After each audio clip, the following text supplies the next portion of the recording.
Bismillahirrahmanirrahim. Assalamualaikum warahmatullahi wabarakatuh. Alhamdulillah, syukur kepada Allah Subhanahu wa taala kerana kita masih lagi diberikan nafas oleh Allah Subhanahu wa taala, masih lagi diberikan kesihatan yang baik oleh Allah Subhanahu wa taala untuk hidup di atas muka bumi ini, untuk beribadat kepada Allah Subhanahu wa taala, untuk mencari rezeki, untuk mencari kehidupan kita sebagai bekalan kita untuk ke akhirat nanti. Jadi tuan-tuan dan puan-puan yang dirahmati Allah sekalian,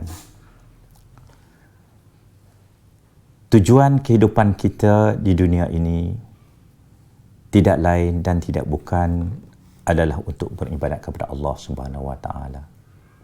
Ya. Allah tidak jadikan jin dan manusia itu melainkan untuk beribadah kepada Allah Taala. Wa ma khalaqtul jinna wal insa illa liya'budun. Tidak aku jadikan jin dan manusia itu melainkan untuk beribadah kepada Allah Subhanahu wa taala. So apabila kita bercakap tentang ibadah kepada Allah Subhanahu wa taala, konsep ibadah itu cukup luas. Konsep ibadah itu cukup luas sebenarnya. Bukan hanya terhad atau tertumpu, terfokus kepada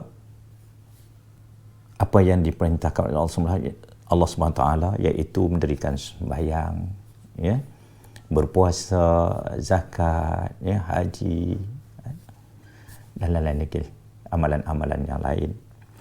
Tetapi juga adalah segala apa yang kita lakukan dengan penuh keikhlasan kerana Allah Subhanahu wa taala, itu dikira sebagai ibadah dan kita memperoleh pahala daripadanya. Ya, kita memperoleh pahala daripada Allah Subhanahu wa taala. Maka dengan sebab itulah, so apa-apa juga yang kita lakukan hendaklah dengan penuh keikhlasan. Bukan untuk tujuan kita menunjuk-nunjuk kepada orang lain ataupun riak dan sebagainya. Ya, kalau kita lihat sendiri, ya, kalau amalan sembahyang yang dituntut itu pun kalau kita lakukan, ya, tidak ikhlas, ya, adalah rugi. Ya, maknanya kalau kita riak, sembahyang kita lakukan itu kerana untuk menunjuk kepada manusia, menunjuk kepada orang, kerana riak kita itu, maka sia-sia amal ibadat kita, tidak mendapat apa-apa. Ya. Saudara dan saudari sekalian, jadi pekerjaan kita yang kita lakukan setiap hari, ya, setiap hari yang kita lakukan di pejabat ataupun di mana-mana saja, ya, di gedung-gedung pekerjaan yang lain, ya, ataupun di tempat-tempat pekerjaan yang lain, semua itu boleh dijadikan ibadah.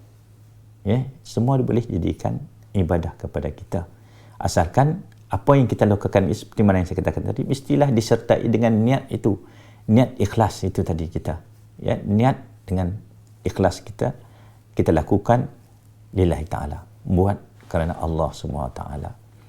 Dan di samping itu juga adalah ibadat-ibadat yang kita lakukan itu tadi tidak dipenuhi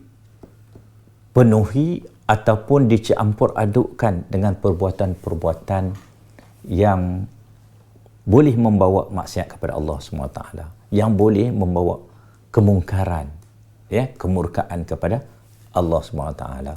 Ya. Jadi biarlah kita buat dalam keadaan yang ikhlas dan benar-benar, ya, pekerjaan itu memang diradai oleh Allah Subhanahu wa taala. Ya. Sebab ada juga pekerjaan-pekerjaan tu, ya, yang dia ikhlas buat tapi bertentangan dengan syariat. Ya, dia bertentangan dengan syariat, ya, kan? Dia ikhlas nak menyamun, dia ikhlas tu nak menyamun kat kawan ajak kan, nak pergi menyamun contohnya kan. Dia ikhlas nak pergi, kan? Tetapi benda tu, ya, tidak dikira sebagai ibadat sebab benda itu bertentangan dengan syariat Islam, ya. Jadi kita bercakap tentang pekerjaan kita dan pengorbanan dalam kita melaksanakan tugas kita sehari-hari ataupun seharian di pejabat. Kalau kita ni di universiti, jadi ini merupakan satu perkara yang perlu kita beri perhatian, yang perlu kita beri perhatian.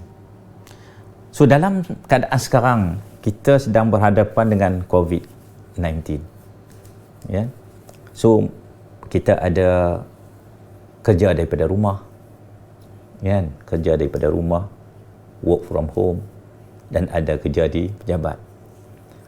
Jadi persoalannya, kalau kita diberikan kelonggaran untuk bekerja daripada rumah, apakah kita amanah dengan apa yang diberikan kepada kita?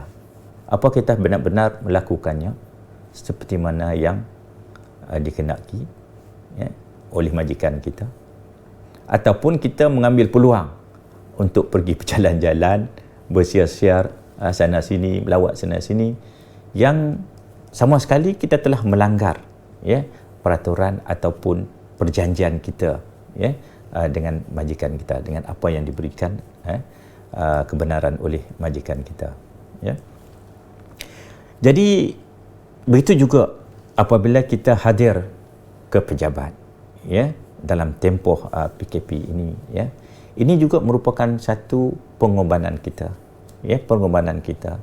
Makna pengorbanan kita dalam kita menghadapi situasi kritikal, pandemik COVID-19 ini, yang kita tidak tahu di mana ia berada.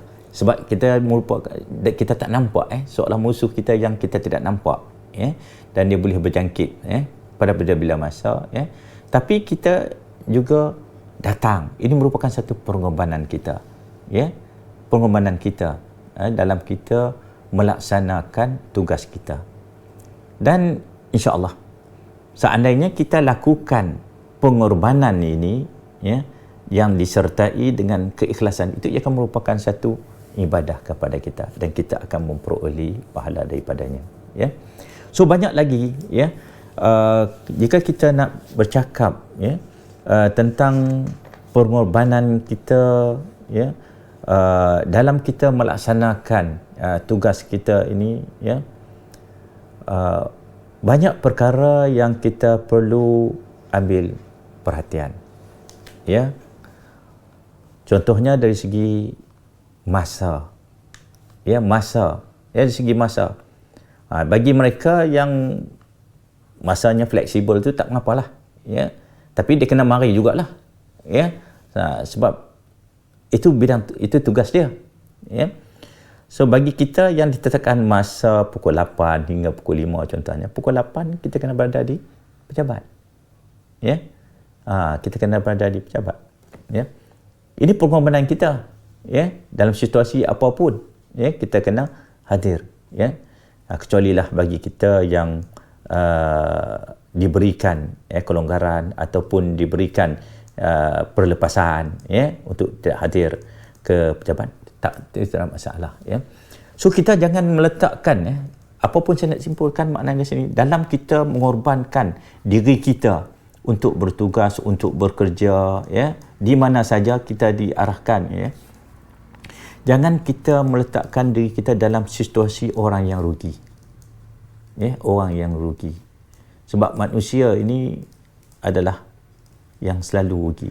Sebab itu Allah SWT pun dalam surah Wal Asr, Wal Asri innal insana lafi khusr illa allazina amanu wa amilus solihat wa tawassaw bil haqqi wa tawassaw bis sabr. Allah bersumpah dengan masa, demi masa. Yang mana demi masa, maknanya masa itu cukup penting kepada manusia. Dalam kita buat apa pun, kita kena melihat kepada konteks masa ini. Sebab tu kita kalau ada sembahyang pun, kan, dia ada masa-masa yang ditetapkan. Subuh waktu macam mana, zuhur macam mana, asar waktu mana, kan, isya, kan, dia ada masa dia, ada masa-masa dia. Begitu juga dengan kita kerja, 8 hingga 5 ada masa dia, kan. So ada masa rehat. ya. So masa ni kita kena ambil. Maknanya kalau kita rugi, kalau kita makna dia kita mencuri masa, ya, maknanya kita akan rugi. Sebab masa itu kita tidak boleh kembali. Ya, kita tidak boleh ke terbelakang. Masa itu sentiasa akan berterusan ke hadapan, ya. Masa kita, kalau kita terlepas masa itu, masa kita akan rugi, ya. Jadi ini satu perkara yang perlu kita berikan perhatian, ya. Janganlah kita mencari alasan yang pelbagai untuk tidak hadir pada masa-masa yang diperlukan atau masa-masa yang ditetapkan, ya. Sebab ini akan mendatangkan kerugian kepada kita. Apatah lagi kita ini yang faham tentang Islam, ya, yang dilahirkan, ya, Islam, ya. So faham tentang Islam, ya. Jadi biarlah orang kata kita melaksanakan apa yang pertanggungjawabkan, apa yang diamanahkan kepada kita itu, ya, dengan baik, ya. Jadilah pengorbanan ataupun kesan, ya, daripada ataupun iktibar daripada kita katakan ibadah-ibadah korban, ya, yang dilaksanakan pada bulan Zulhijjah ini, ya, menjadi satu titik permulaan kehidupan kita ataupun titik peralihan kepada kita menjadi insan yang lebih baik, ya, dalam melaksanakan ibadah-ibadah, ya. Sebab kalau kita tengok pun, ya, kalau korban pun dia ada masa dia, takat berapa hari je, ya, 4 hari tu je kan, dia tak lebih dari itu je kan. Begitu juga kita tengok kalau ibadah satu-satu ibadah, ya, yang khusus, yang berbeza dengan ibadah-ibadah lain ni, ibadah haji contohnya, ibadah haji. So ibadah haji ni tak boleh buat dalam bulan-bulan lain kan. Mana boleh buat dalam bulan lain? Umrah tak apa kan, ibadah haji dia kena bulan-bulan Zulhijjah kan. Bulan-bulan Zulhijjah, ya, ibadah lain boleh buat bila-bila masa kan. Betul juga ibadah haji, dia tak boleh di tempat lain, dia kena di Makkah aja. Dia tak boleh buat di Malaysia kan. Kan dia tak boleh buat situ. So ini kita tengok bagaimana Allah SWT, ya, memberikan satu panduan hidup kepada kita, ya, dalam kita melaksanakan pekerjaan kita, dalam kita melaksanakan tugas-tugas kita. Ada panduan-panduan kita, ada ketetapan-ketetapan kita, baik segi ketetapan tempat ataupun ketetapan masa. Begitu juga dengan peraturan-peraturan dia. Ya, maknanya dia kalau kita bidang tugas kita pun ada peraturan-peraturannya. Kalau kita haji pun ada peraturan-peraturannya kan. So dalam bidang tugas kita pun ada peraturan-peraturan yang kita mesti ikut kan. Untuk mesti ikut dari segi disiplinnya, dari segi peraturan kan. Kalau kita, yalah, kalau kita kata bahagian keuangan macam mana, prosedur keuangan yang kita perlu ikut kan. So pentadbiran dan bagaimana ada dia punya peraturan-peraturan, ya. So Allah SWT menjadikan setiap sesuatu itu ibadah itu tadi adalah sebagai satu panduan yang kita boleh ikuti untuk kita apply, ya, dalam pekerjaan-pekerjaan kita yang lain. Begitu juga dalam solat kan.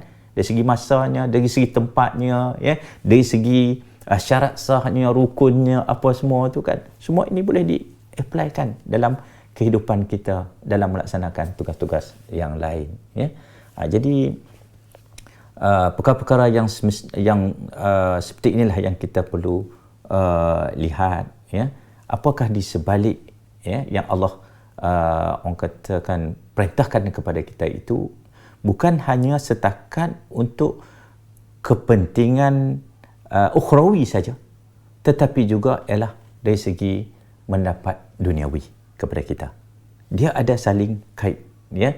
Sebab dunia itu adalah jambatan kepada akhirat kan. Jadi apa yang kita lakukan itu, yang kita korbankan itu, ya, masa kita, kehidupan kita, wang ringgit kita itu yang kita belanjakan itu tadi, ya, adalah semata-mata kerana Allah SWT, maka dia akan menjadi satu pahala yang besar kepada kita yang boleh memberatkan timbangan kita di akhirat nanti. Wallahu alam. Sekian wabillahi taufiq. Assalamualaikum warahmatullahi wabarakatuh.